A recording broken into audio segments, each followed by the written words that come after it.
A meme is described by the Oxford English Dictionary as an element of a culture or system of behaviour passed from one individual to another by imitation or other non-genetic means. Isn't this an exact description of the system that currently controls humanity? Is it not a fact that when looking at modern civilization and the social, political, financial and legal systems that dictate the behaviour of those within it, what we observe is a system of control that is wholly fictitious? Is it not a fact that it is a system that functions entirely due to people's belief that the system itself is real? It is a system based entirely upon fear, and a system that continues to function solely due to the energy it receives from the human beings within it. Yet the system itself is simply a name.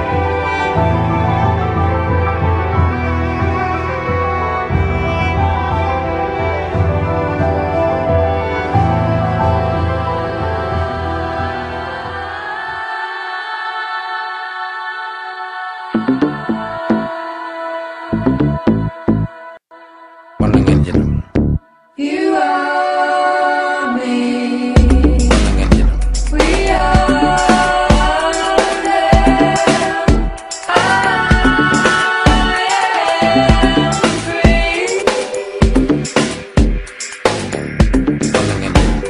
We begin life with the world simply presenting itself to us, a reality that is open to individual interpretation.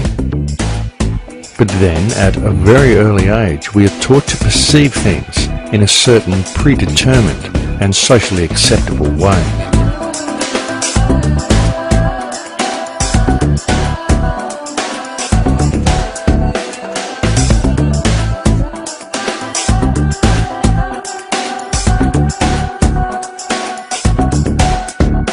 The process begins first at home,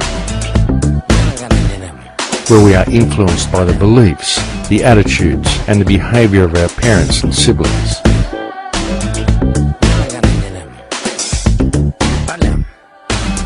And then, as soon as we are old enough to be capable of independent thought, and have gained an acceptable degree of communication skills,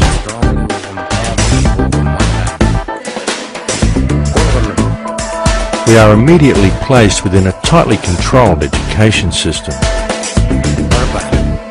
to then begin a process where our minds are carefully and deliberately moulded into a particular way of thinking. A process where little or no deviation from conformity is tolerated. Through a system of constant repetition, we are then taught that the world functions in a certain way, and we are only considered to be functional ourselves when we believe and are able to repeat without question that which has been taught to us during our time within the system. Throughout the entirety of our scholastic years, any independent thought is frowned upon, and instilled into each and every student is the belief that our success within the system is wholly dependent upon our ability to regurgitate on command that which has been taught to us.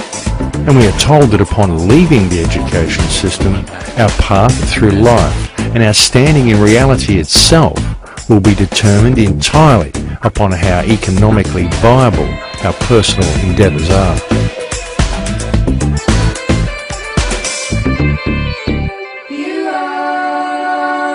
We are taught that it is only through profit and through continual financial gain that our personal success will be measured.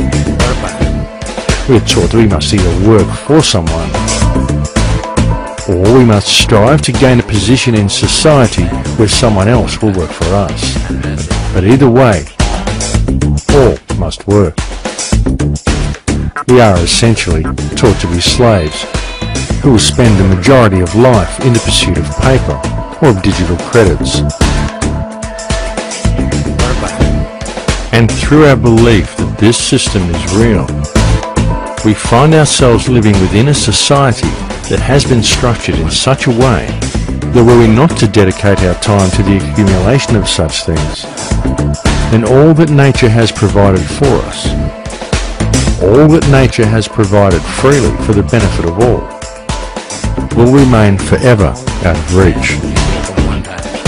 Yet in pursuing such goals in the belief that doing so will enrich our lives, all we do is give power to the mean that enslaves us, and the price we ultimately pay is the connection we once had to the world around us. The price we ultimately pay is life itself.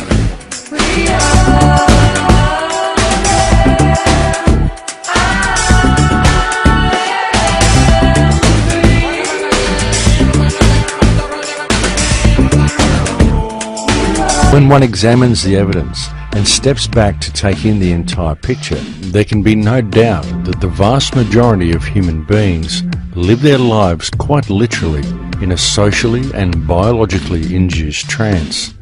And it is due to this trance-like state of the people that we now find the world in such a degraded state. Therefore, the solution becomes clear. Mankind must awaken. But how? How do we transform the collective human trance into wakefulness? How do we bring about the mass awareness of the people? And what steps can be taken to allow both humanity and the earth to once again return to a natural state of abundance? Clearly, the first step is for people to understand and accept the truth regarding the current condition of mankind and the urgency of addressing the situation we are faced with. But even when people know the truth, as many do, most are simply waiting for social or financial Armageddon, waiting for December 21st, 2012, waiting for ascension or waiting for the rapture. And due to this lack of positive and decisive action, while people wait for redemption to be delivered to them via an outside source, the destructive machine of modern civilization continues to grind slowly forward towards its inevitable conclusion. Obviously, it is extremely important for mankind to truly grasp the depths of the problems we are facing and to the peril that our collective failure to deal with things has placed us in.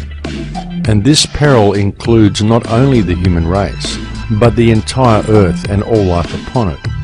Because if mankind allows the ship of state to continue sailing in its current direction, within possibly 3 to 5 generations, we are very likely to have allowed the creation of a world that will no longer support life as we know it. The truth is that everything we are facing is visible in plain sight, and so is its inevitable conclusion.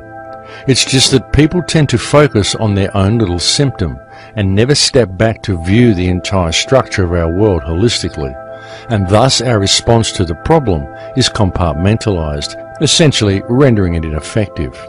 And this is all done by design, because in addressing their respective symptoms, people are trained to believe they have to work within the parameters of the system, rather than addressing the actual root of the problem.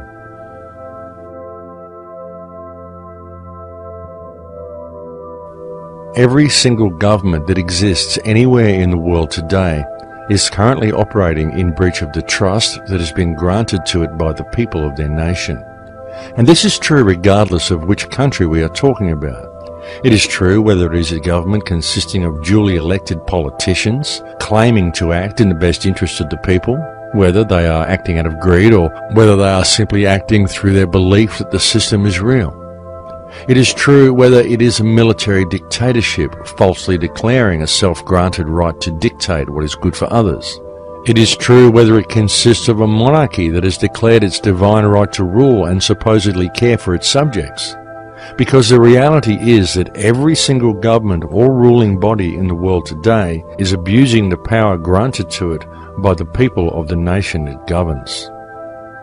It cannot be done from within the legal parameters provided by the current system, as the current system simply will not allow it. It won't allow it because the current system is designed not to service mankind, but rather to protect and sustain itself at mankind's expense. Such a process of change will only ever succeed if it is implemented by the people themselves, regardless of what legislation has been put in place to prevent them from doing so, because legislation is not law. Legislation is simply rules written on pieces of paper by public servants. Rules designed to eradicate actual law from existence and to impose the will of a ruling cartel in its place, to then impose itself upon mankind's very genetic and biological structure to serve a transhumanist agenda designed to enslave the entire human race, while all the wealth of this earth is stolen from them. And the only thing that stands in the way of this program running to its inevitable conclusion are the people themselves. Admittedly, it is often difficult for people to see through the haze, not only for people who are now beginning to see how the world works, but also for others who have been long active and yet unwittingly only focusing on a symptom rather than on the actual problem. And this is because when you look at all the little symptoms, it's chaos and far too difficult for most people to really make anything out, because nothing really makes sense. It's just a barrage of information and of disinformation. It doesn't begin to make any real sense until you begin to look at things holistically, and then it all falls neatly into place. Though often, even when the real problem is clearly seen, most people simply point the finger and fail to see the actual solution. It is time for each person on this planet to remember who and what you are, and to never lose focus of the fact that government was created by mankind in order to service mankind's needs, not the other way around. So you must always question authority. If someone in fancy dress interferes with your ability to be yourself to your fullest potential, if you have always respected others and there is no injured party from your actions, then you should always question what right anyone has to compel you to perform any action or to make any demands of you at all. The truth of the matter is that the people of this world are, even now, living in a very low security open-air prison. And the only ones who can implement the positive change required to escape it and to pave the way for a free humanity are the people themselves. The solution has been there all along, for the solution lies with the people. It is always laid with the people, and all that is really required for mankind to escape from the prison that enslaves us is for people to realize the truth of the invisible bars that surround their minds, and to realize that the bars are only there due to people's belief that the system is real.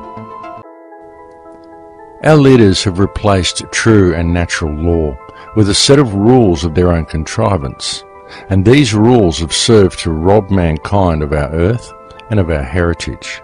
And we the people, the 99%, are truly the only ones who have the power to effect positive change.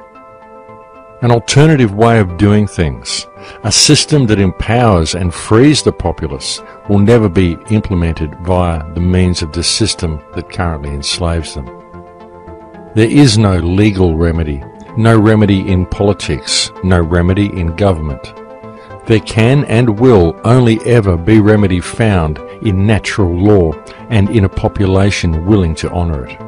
And so now, more than ever, it is time for mankind to act and to clearly understand who we are. Civil disobedience is not something outside the realm of democracy. Democracy requires civil disobedience. Without civil disobedience, democracy does not exist. You see, the solution lies with each of us. It lies with me, and it lies with you. And it lies in a simple choice between love and fear. Indeed, the path to remedy, the path to positive change, the path to alter the direction the ship of state is now sailing, is right at our feet. All that is required is to take the first step. In Lakesh.